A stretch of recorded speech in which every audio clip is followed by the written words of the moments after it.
Okay, in this lecture we will try to understand the concept of impedance bandwidth of the dipole antenna और दूसरी बात हम broad band antenna का concept भी इसी lecture में देखेंगे। तो ये हमारा एंटीना है, डाइपोल एंटीना है। ये कैसा है? बैलेंस्ड स्ट्रक्चर है, लीनियर वायर एंटीना है, connected with transmission line and transmission line is connected with source. तो हम इसकी टेस्टिंग कैसे करते हैं? हम VNA के थ्रू इसको टेस्ट करते हैं। हमारा जो पिछले लेक्चर में था, जो हमने देखा था कि हमारा जो ग्राफ है वो -10 dB से क्या होना चाहिए? नीचे की तरफ होना चाहिए। तो इसका कई मीनिंग भी निकाला था। यदि मैं नीचे की तरफ जाऊंगा तो रिफ्लेक्शन क्या होगा? कम होगा। यदि मैं नीचे की तरफ जाऊंगा तो मेरा VSWR क्या होगा? कम होगा। याद करिए कि इस केस में जब -10 dB आया था तो VSWR की वैल्यू कितनी आई थी? 2 आई थी। और रिफ्लेक्शन कोफिशिएंट की वैल्यू कितनी आई थी? 1/3 आया था। ऊपर की तरफ जा रहा था तो मेरा रिफ्लेक्शन कोफिशिएंट इंक्रीज हो रहा था, मेरा VSWR भी क्या हो रहा था? इंक्रीज हो रहा था। यदि मैं नीचे की तरफ आता हूँ तो मेरा रिफ्लेक्शन क्या होता है? कम होता है। VSWR भी क्या होता है? कम होता है। ये मैंने वो पिछले लेक्चर में मैंने ये कंक्लूज़न निकाला था। चलिए देखिए, आप देखिए कि क्या एंटीना इस रीजन पे काम कर रहा है? बिल्कुल कर रहा है। क्यों? क्योंकि ये -10 dB से नीचे की तरफ है। क्या एंटीना इसके ऊपर काम कर रहा है? आंसर इज़ नो, क्योंकि -10 dB से ऊपर की तरफ यदि हम गए तो हमारा क्या बढ़ जाएगा? रिफ्लेक्शन बढ़ जाएगा। रिफ्लेक्शन बढ़ जाने का मतलब क्या है? हमारा इम्पीडेंस मैचिंग कम हो जाएगा। तो अच्छा, आप देखिए मैंने एक वर्ड यूज़ कर लिया, इम्पीडेंस मैचिंग। तो आप सोच के देखिए कि इस रीजन पे रिफ्लेक्शन क्या हो रहा है? कम हो रहा है। रिफ्लेक्शन कम कब हो सकता है? जब ट्रांसमिशन लाइन का इम्पीडेंस और एंटीना का इम्पीडेंस क्या करे? मैच करे। मतलब कि मैं ऐसा बोल सकता हूँ कि इस रीजन पे, इस फ्रीक्वेंसी रेंज पे जो एंटीना का इम्पीडेंस है और ट्रांसमिशन लाइन का इम्पीडेंस क्या कर रहा है? मैच कर रहा है। तो अब देखिए इसकी डेफिनेशन कैसे बोलते हैं। क्या ये रेंज ऑफ फ्रीक्वेंसी है? बिल्कुल है। क्या इस रेंज ऑफ फ्रीक्वेंसी पे इम्पीडेंस मैचिंग हो रही है? हाँ, हो रही है, क्योंकि रिफ्लेक्शन क्या हो रहा है? कम हो रहा है। क्या इस फ्रीक्वेंसी रेंज पे एंटीना का इम्पीडेंस ट्रांसमिशन लाइन के इम्पीडेंस से क्या कर रहा है? मैच कर रहा है। हाँ, बिल्कुल कर रहा है। तो मैं क्या बोलता हूँ, इसमें एक बार बार जो वर्ड आ रहा है इम्पीडेंस, तो देखिए कैसे पढ़ते, इसको पढ़ते कैसे हैं? रेंज ऑफ फ्रीक्वेंसी,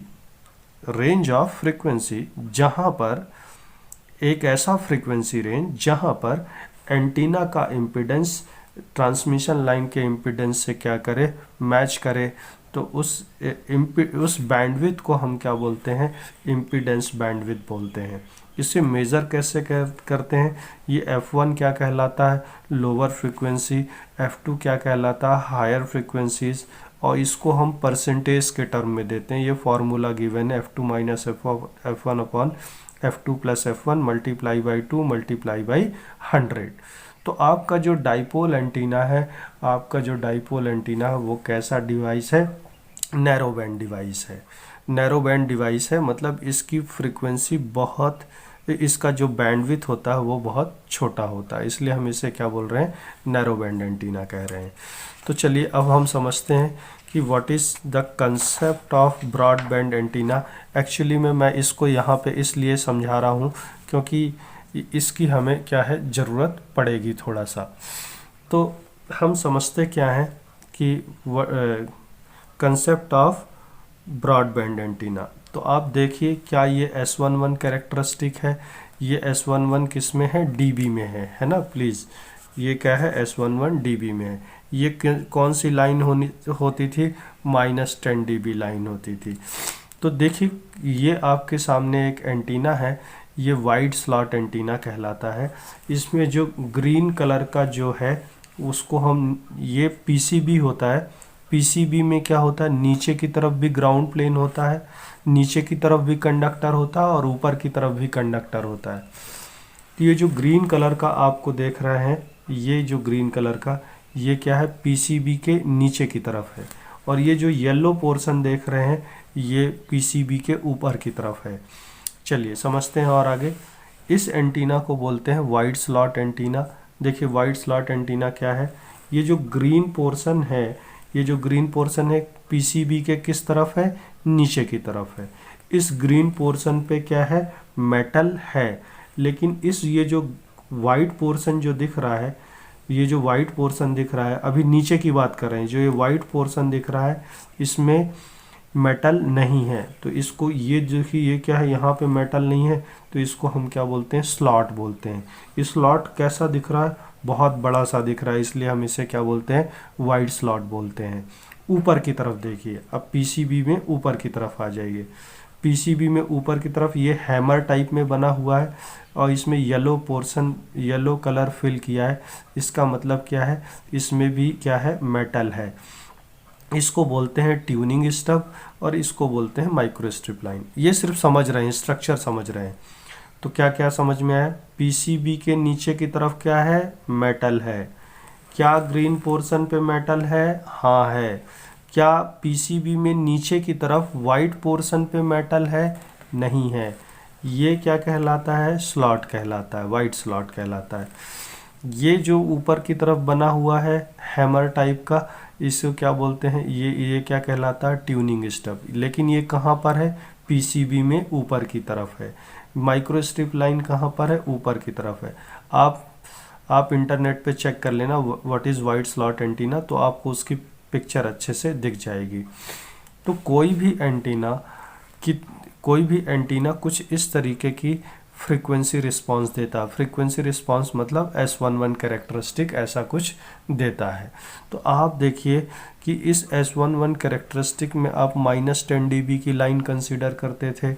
-10 dB के यदि आप नीचे की तरफ आते थे तो क्या होता था, रिफ्लेक्शन कम, VSWR कम, मतलब इम्पीडेंस मैचिंग ज़्यादा, मतलब ट्रांसमिशन ज़्यादा। ऊपर की तरफ जाते थे तो रिफ्लेक्शन ज़्यादा, VSWR ज़्यादा, इम्पीडेंस मैचिंग कम और आपका ट्रांसमिशन कम। चलिए इनको, ये जो डिप दिख रही हैं, ये जो डिप दिख रही हैं, इनको बोलते हैं रेजोनेंस फ्रिक्वेंसी। इसको क्या बोलते हैं, रेजोनेंस फ्रिक्वेंसी। ये रेजोनेंस फ्रिक्वेंसी, ये रेजोनेंस फ्रिक्वेंसी, ये भी रेजोनेंस फ्रिक्वेंसी, ये भी रेजोनेंस फ्रिक्वेंसी। ये इसको, ये जहाँ पे पहला डिप मिला इसको क्या बोला, मोड। ये दूसरा डिप मिला, मोड। ये भी क्या, मोड। ये क्या, मोड। ये भी क्या, मोड। इस तरीके से कितने मोड्स पॉसिबल हैं, कोई भी एंटीना कितने मोड ऐसे एग्जिबिट कर सकता है, n number of modes exhibit कर सकता है। तो अब सवाल ये, अच्छा मैं पूछूं क्या यहाँ पे एंटीना काम कर रहा, हाँ। यहाँ पर नहीं, क्योंकि -10 dB से ऊपर की तरफ है। अच्छा, ये n नंबर ऑफ मोड्स हैं आपके पास, और ये इनकी, ये जो डिप है ना, ये डिप, ये डिप, ये डिप, ये डिप, ये डिप, ये सब क्या है, रेजोनेंस फ्रिक्वेंसीज हैं। मैं क्या चाहता हूँ, मैं इनके बीच में ओवरलैपिंग करना चाहता हूँ। ओवरलैपिंग कैसे, ये दिखाता हूँ।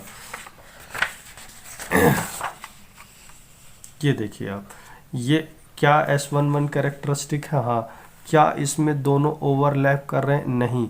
लेकिन यदि ऐसा कुछ हो जाए कि ये वाली फ्रीक्वेंसी, ये वाला जो कर्व है शिफ्ट होके इधर चला जाए, या कि ये वाला कर्व शिफ्ट होके इधर चला जाए, तो मैंने क्या किया है, अभी समझने के लिए इस कर्व को यहाँ पे शिफ्ट किया है। तो क्या किया, इसको शिफ्ट किया और ऐसा कुछ बना। तो आप देखिए क्या ये वाला मोड और ये वाला मोड दोनों आपस में क्या कर रहे हैं, ओवरलैप कर रहे हैं। ओवरलैप करने के बाद देखिए इस कर्व को मैंने ऐसा बनाया। तो आप देखिए अब इस बार थोड़ा सा बैंडविड्थ क्या हो गई, बढ़ गई। इस केस में बैंडविड्थ क्या थी, कम थी। इस केस में बैंडविड्थ बढ़ गई। क्या बात समझ में आई, बात ये समझ में आई कि मैं बैंडविड्थ को इंक्रीज कर सकता हूँ कैसे, कि जब मोड्स क्या हो जाए आपस में क्या कर जाएं, ओवरलैप कर जाएं। लेकिन मोड्स तभी ओवरलैप कर सकते हैं जब फ्रीक्वेंसी, इसकी फ्रीक्वेंसी क्या हो, इसकी रेजोनेंस फ्रीक्वेंसी, ये जो फ्रीक्वेंसी वो शिफ्ट होके इधर आए। दोनों बातें समझ में आई। मतलब फ्रीक्वेंसी शिफ्टिंग रिक्वायर्ड है। यदि फ्रीक्वेंसी शिफ्टिंग होगी तभी ओवरलैपिंग ऑफ मोड्स होगा, और ओवरलैपिंग ऑफ मोड्स हुआ तभी मेरी बैंडविड्थ बढ़ेगी। तो ये बात मेरे को समझ में आई। तो चलिए देखते हैं कि कैसे बैंडविड्थ को इंक्रीज कर सकते हैं। तो आप देखिए, यदि इस स्ट्रक्चर को देखिए जो मैंने पिछले पेज पे बनाया था, तो आपको देखिए यहाँ पे क्या क्या पैरामीटर्स हो सकते हैं। ये देखिए स्लॉट का शेप है, ट्यूनिंग स्टब का शेप है, और ये ग्राउंड प्लेन का जो शेप है। क्या मैं इस शेप को चेंज करूं? बिल्कुल कर सकता हूं। तो इन शेप को चेंज करने पर, इसके फिजिकल पैरामीटर चेंज करने पर क्या ऐसी पॉसिबिलिटी हो सकती है, क्या ऐसी पॉसिबिलिटी हो सकती है कि ये फ्रीक्वेंसी इधर शिफ्ट हो जाए? बिल्कुल हो सकती है। तो क्या बात समझ में आई कि वी कैन चेंज द, और we can shift the resonance frequency by changing the physical parameter of the antenna and we can overlap the resonating modes। और यदि मोड्स का ओवरलैपिंग हो गया तो मुझे क्या मिल जाएगा? ब्रॉडबैंड एंटीना मिल जाएगा, या कि बैंडविड्थ मुझे ज़्यादा मिल जाएगी। तो ये मुझे बात समझ में आई। तो व्हाट इज़, तो कंक्लूज़न क्या था? कंक्लूज़न ये था कि कोई भी एंटीना, मतलब जो भी एंटीना है, it can produce N number of resonating mode. Remember that कि ये जो डिप्स हैं, that dips are nothing but they are the resonance frequencies. And ये इसको पहले कर्व को मैंने क्या बोला, ये मोड है। So you can say there is infinite number of modes are possible in any antenna. So what is the requirement to achieve the broadband antenna? The thing is only कि we need overlapping of modes. So in order to achieve the overlapping of modes, I have to shift the frequency of this mode. So I have to shift it. Then after combination of these or overlapping of these two modes, I can get the larger bandwidth. So how can I achieve the overlapping of the bandwidth? By changing the physical structure,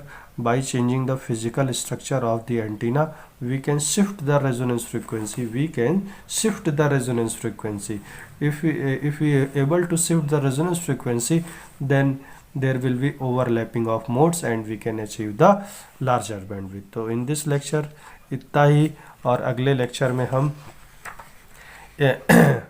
dipole antenna के जो parameters हैं उनका effect देखेंगे S11 parameter पर। तो अगले lecture में मिलते हैं। Thank you very much.